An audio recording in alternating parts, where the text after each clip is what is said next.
गहरे जंगल में एक चतुर लोमड़ी रहती थी जिसका नाम फेलिक्स था। एक दिन वह नदी के किनारे झाड़ियों के पीछे छिपकर दो शिकारी की बातें सुन रही थी।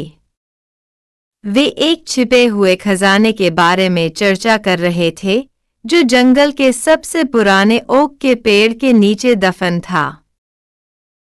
कई सालों से यह खजाना वहीं है, एक शिकारी ने कहा, लेकिन जो भी उसे लेने गया वह वापस नहीं लौटा। फेलिक्स की जिज्ञासा बढ़ गई।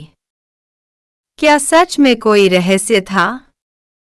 उसने फैसला किया कि वह रात में खुद इसकी सच्चाई पता लगाएगा। चांदनी रात में फेलिक्स जंगल में चला गया।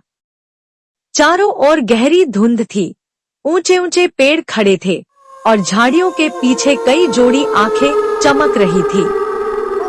वातावरण रहस्यमय और डरावना था, लेकिन फेलिक्स निडर था। मुझे यह खजाना ढूंढना ही होगा, उसने खुद से कहा और आगे बढ़ा। कई घंटों की तलाश के बाद फेलिक्स पुराने ओक के पेड़ के पास पहुंचा। पेड़ की जड़ों के नीचे कुछ सोने के सिक्के चमक रहे थे, लेकिन जैसे ही वह उन्हें खोदने वाला था, उसने अजीब से पंजों के निशान देखे और दूर से एक डरावनी गुर्राहट सुनाई दी। कोई और भी यहाँ है, फेलिक्स ने सोचा और सतर्क हो गया। अचानक अंधेरे से एक विशाल काला भेड़िया निकला। उसकी लाल आंखें चमक रही थी और उसका कद बहुत बड़ा था। वह पेड़ के नीचे खड़े फेलिक्स की ओर बढ़ा। कौन हो तुम? और इस खजाने को छूने की हिम्मत कैसे हुई? भेड़िया गरजा। फेलिक्स डर के बजाय समझदारी से बोला, मैं खजाने को चुराने नहीं, बल्कि इसके रहस्य को समझने आया हूँ। क्या यह सच में श्रापित है? भेड़िया कुछ देर चुप रहा, फिर गंभीर आवाज में बोला, लालच विनाश की ओर ले जाता है।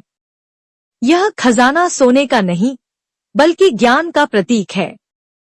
जो इसे लालच में लेने आया वह खो गया, लेकिन तुम समझदारी दिखा रहे हो। यही असली धन है। फेलिक्स मुस्कुराया और बोला, तो असली खजाना सोना नहीं, बल्कि ज्ञान है। बिल्कुल, भेड़िया बोला। अब जाओ और इस सीख को जंगल के अन्य जीवों को बताओ। अगले दिन फेलिक्स जंगल के सभी जानवरों, खरगोश, हिरण, उल्लू और गिलहरियों को इकट्ठा करके अपनी कहानी सुनाने लगा। सभी जानवर बड़े ध्यान से सुन रहे थे और इस सीख से प्रभावित हुए। अब कोई भी लालच में नहीं फंसना चाहता था। जंगल पहले से ज्यादा शांतिपूर्ण और खुशहाल हो गया। फेलिक्स संतुष्ट होकर मुस्कुराया और बिना खजाना लिए पेड़ से दूर चला गया। जंगल में पक्षी चहचहा रहे थे, ठंडी हवा बह रही थी और सूरज की किरणें पेड़ों के बीच से झांक रही थी। सच्चा खजाना ज्ञान और ईमानदारी है, फेलिक्स ने खुद से कहा और खुशी खुशी अपनी यात्रा जारी रखी। कहानी से सीख, लालच विनाश की ओर ले जाता है, जबकि ज्ञान और ईमानदारी ही असली खजाना है।